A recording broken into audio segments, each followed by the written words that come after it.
All right, we're going to go ahead and call to order the East Consolidated Zoning Board for this evening, September 3rd, 2025. Can we do a roll call order, please? Yes, Ken Sanderson, Here. Scott Ballantine, Here. Fred Wingert, Here. Rod Richardson is absent, Dennis Bolin is absent, and Ken Klingensmith. Present. Thank you. We do have a quorum.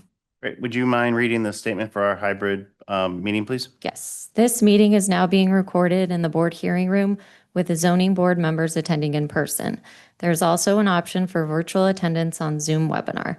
For Zoom participants wishing to speak, please use the raise hand function in the Zoom app at the start of the agenda item on which you desire to comment. Comments will be received from in-person attendees first, followed by Zoom participants. When it is your turn to speak, the moderator will recognize you by the name or phone number used to join the Zoom webinar, and your microphone will be unmuted. Please state your name and the community where you reside for the record, followed by your comments. All public speakers will be limited to 3 minutes. If you have trouble with Zoom, please call 913-715-9666. Board members, staff, and presenters, please state your name every time you begin talking, and please speak into the microphone so your comments can be transcribed for the record. This is a public meeting. We are presenting live and recording the meeting. Thank you. All right, thank you so much. Taking a look at the agenda tonight, we have one application that's going to be continued, a second application that we will hear, and I believe David is here with the applicant.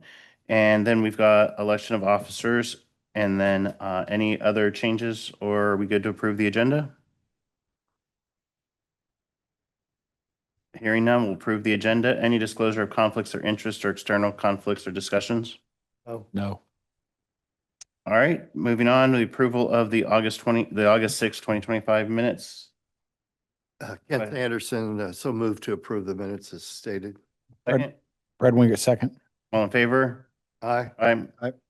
And I believe Same. one abstention because Scott is new to the board. Board reports, county commissioners report, and planning commission actions. Sean?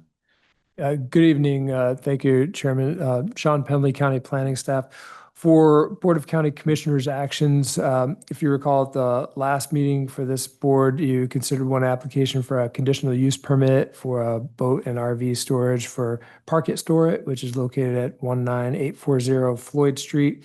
That the board did recommend approval of that conditional use permit, and the Board of County Commissioners are scheduled to hear that application at tomorrow morning's meeting here at 9:30 a.m. There were no other Board of County Commissioners actions, but for Planning Commission updates, our last Planning Commission meeting was last week on August 26th.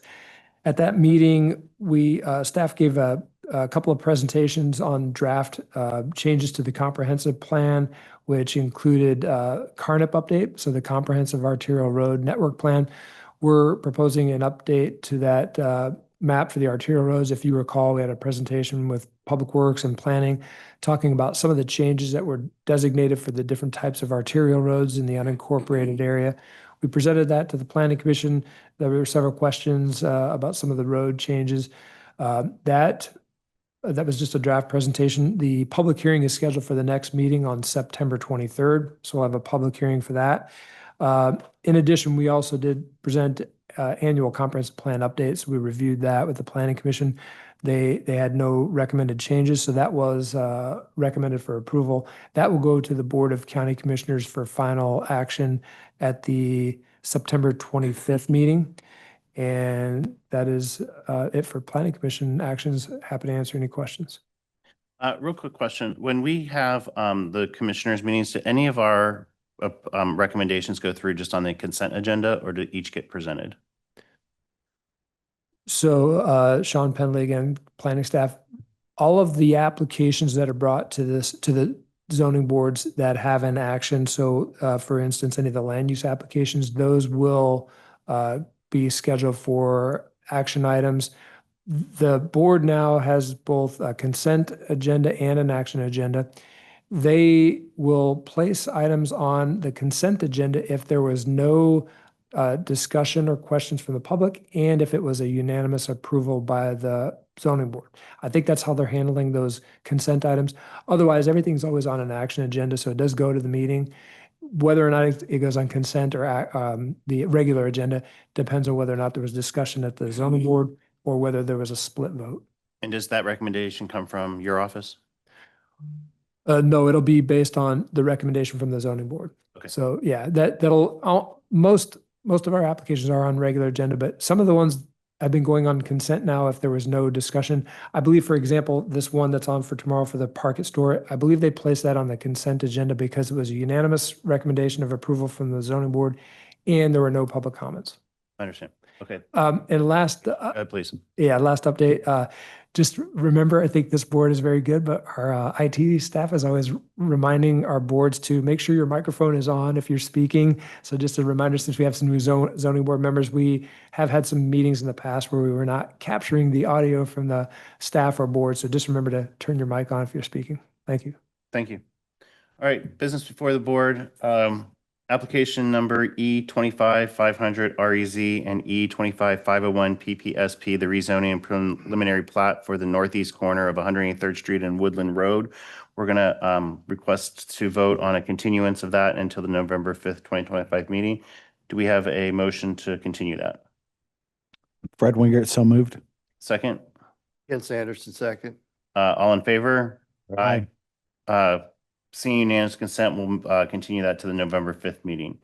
The application before us this evening, Michelle will present application number E25510 CUP and E25511 PDP and E25512 FDPAU, a conditional use permit, revised and preliminary and final development plan for the storage hall located at 7225 West 207th Street. Michelle?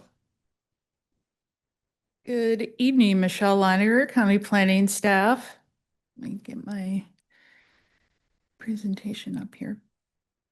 So as the chairman stated, this is an application for a revised preliminary development plan, a final development plan, and a conditional use permit for the addition of 3 self-storage buildings and expansion of an exterior storage yard at Storage Hall.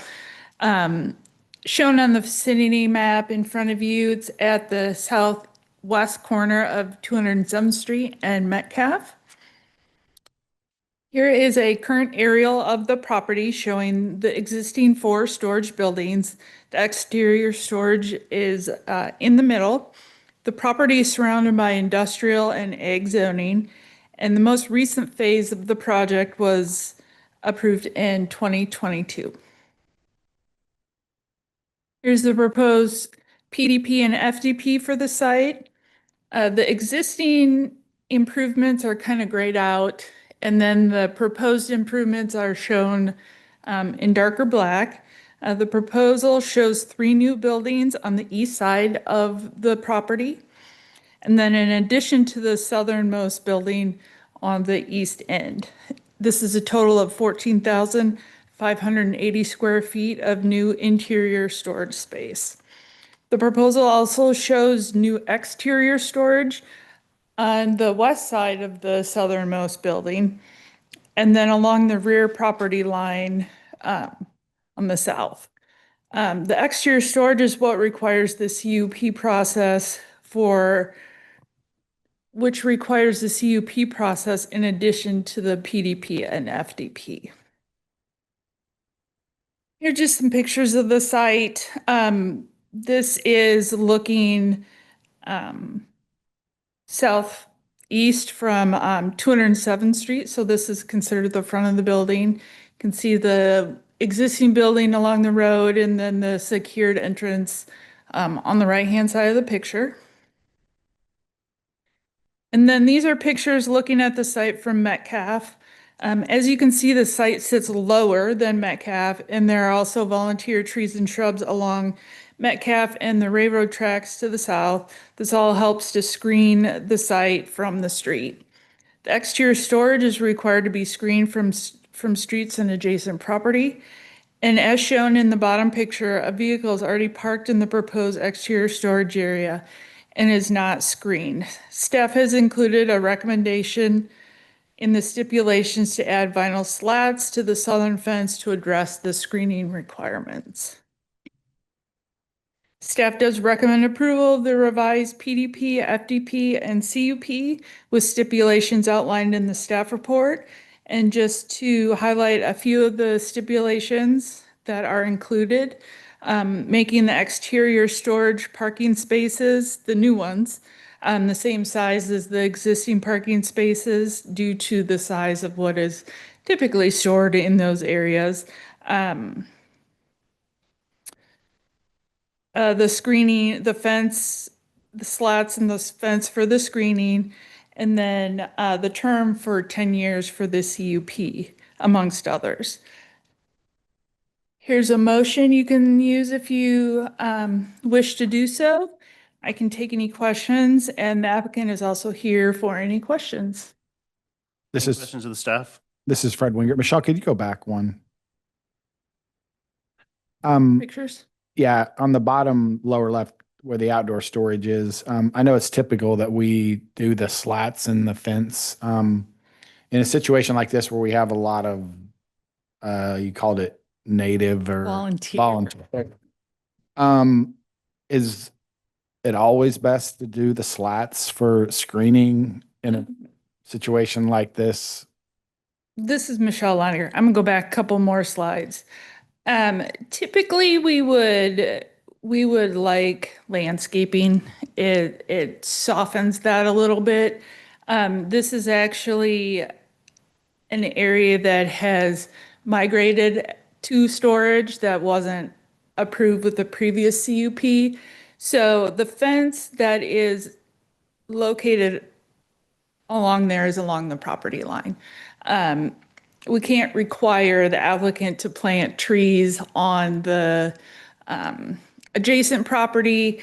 And also that's a utility easement along the back. So having them move the fence in, it would require them to move the fence in pretty substantially. We were thinking that the slats would offer some sort of way to meet the requirement in the situation on site. But yes, we have slats and fences all over in industrial areas. I was just wondering, Fred Wingert, I was just wondering in this case, if we didn't require the slats, would potentially it be more appealing from a visual perspective? Mr. Chairman, Sean Penley, planning staff, to help answer that question from Mr. Wingert. I think it is not unusual for a lot of our outdoor storage uses, storage yards of any type, whether it's a warehouse or just parking. It's very common to have vinyl slats and chain link fencing.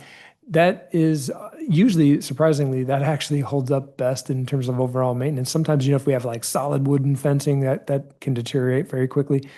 It's not unusual. I think it'll help with the screening. I think it is a good alternative, as Michelle indicated. Staff had looked at this and we're trying to find better compromises for best possible screening.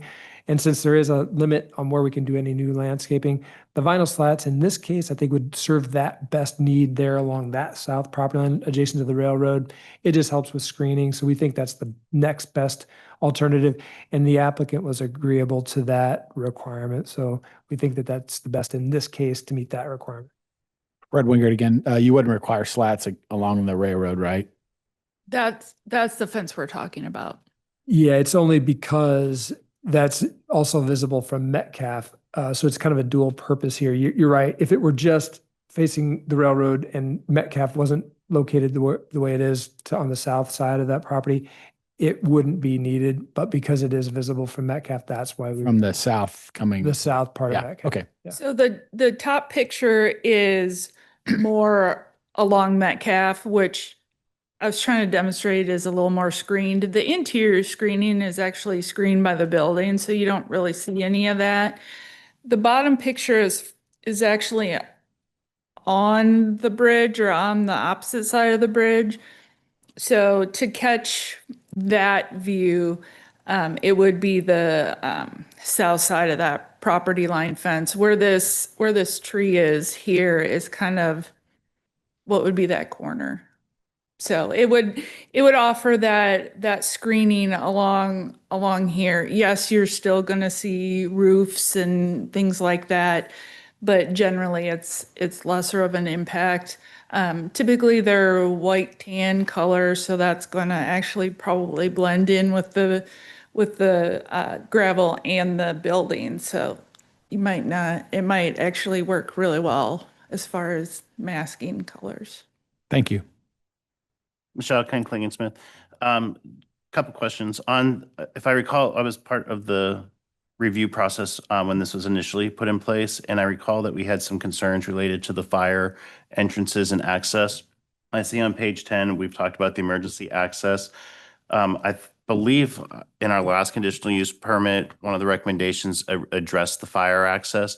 Are you comfortable with what's presented as adequate for what's needed for that? Yes, so on this site plan, you'll see the dashed red lines. Those are the 20-foot required circulation around the buildings for the fire department. And then with the last phase in 2022, they installed 2 new fire hydrants on site. And so as part of this process, and this is actually a little different than it initially was in order to address fire comments. So the fire marshal and Overland Park Fire has both commented that meets their standards and they're accepting of it. Thank you. Second question, on the Metcalf side, which would be the east side of the buildings, when we originally looked at this application, the existing buildings, there was quite a bit of brush and coverage that would take care of kind of shielding the facilities. Now looks like we're going to take that out to put in 3 buildings. Do we have enough adequate brush with the volunteer trees and the shrubs between Metcalf and the buildings that will have good shielding? So what you don't see on here that you're referring to, there was a berm right here that, well, there still is, a berm with some landscaping on top. That helped with, that was actually a requirement of the original CUP because this building was not here. The building really kind of takes that place. We feel comfortable from this view that, and based on the landscaping plan, that this screens it enough. Really what you're going to see, and I didn't put any in the presentation, but it's in your packet. You're going to see the ends of the buildings, and those have additional materials as far as bricks and some nice architectural detail on them to kind of offset that being able. But I think with all of those things that come into play, I think we're sufficiently screening. And I mean, it's an industrial area, so you're going to see some. So I think it's a good balance. And will the building facing 207th Street have the same frontage and structure as the existing buildings? It's slightly different on the front because the requirements have changed, but there will be no doors. It's going to have a similar facade, similar colors, similar roof line. We made sure there won't be a sign on that building because there's a sign on the first building, but yeah, it will coordinate well with what's existing. And if I don't believe we've had any lighting concerns here, it was 211 Metcalf that we had some lighting concerns because this is sitting down lower off of Metcalf. Is on page 11, item number 6, the 3000 K luminaries for light fixtures, is that consistent with the Stillwell Community Plan? I know I should know the answer to that, but I just want to make sure that's not The same, stating. sorry to talk. No, you're please. It's the same requirement that was in the previous approvals. Okay, They are downward directional. They're the same lights that were with phase 2. okay. So they are very much downward directional. They meet the 300K requirement. If I remember off the top of my head, I believe that 3000K is what it is, because that was carried over from the CUP. Confirming that was the carried PDP, over and is adequate enough. Thank you for that. we just wanted to duplicate it in the stipulations to make sure that if they change the proposed lighting, then what is in here, that it still meets that. Perfect. Thank you. Thank you for answering my questions. Ken or Scott, any questions of staff? No, it's pretty straightforward. It's metal It's self-storage. There's one building, it's about 3,000 square feet. It's got a couple higher eve heights for a lot taller vehicles. It looks like, but just not, doesn't, looks like it's set up for office or anything like that. No. It's just self-storage and it accommodates some taller vehicles by the eve heights I noticed on that one building, little smaller building, which there's obviously a big market for that kind of stuff. So it's well put together. Thank you. Scott, anything? Is the slatting being required along the entire length of that fence or just the sections facing Metcalf The slats, is that what in you? the fencing? Correct. It's just along this southern property line here, adjacent to the new outdoor storage. Okay. And Ken Klingesmith again, can you review with me the reason for our three different applications? We've got the CUP, the PDP, and the FDP. Can you just review what each one of those are addressing for us? Sure. The PDP, so typically what we have is a long-term plan with a PDP, so phases. These changes are significant enough for what was approved with the previous PDP with the phases. So that had to be re-reviewed. There was phase 3 and 4 didn't show all these buildings. They didn't show the expansion of the outdoor storage area. So we have that. The FDP is really the details of the site plan.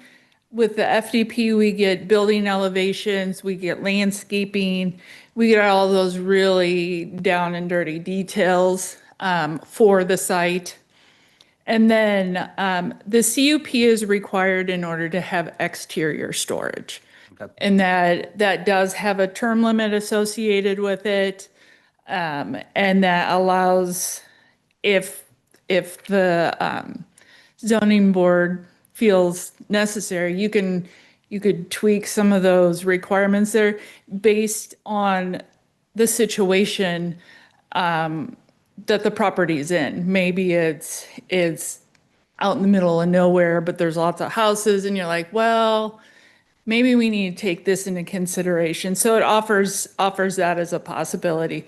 So if you wanted slats in the fence on the east side, that's something that you could recommend to the Board of County Commissioners to add.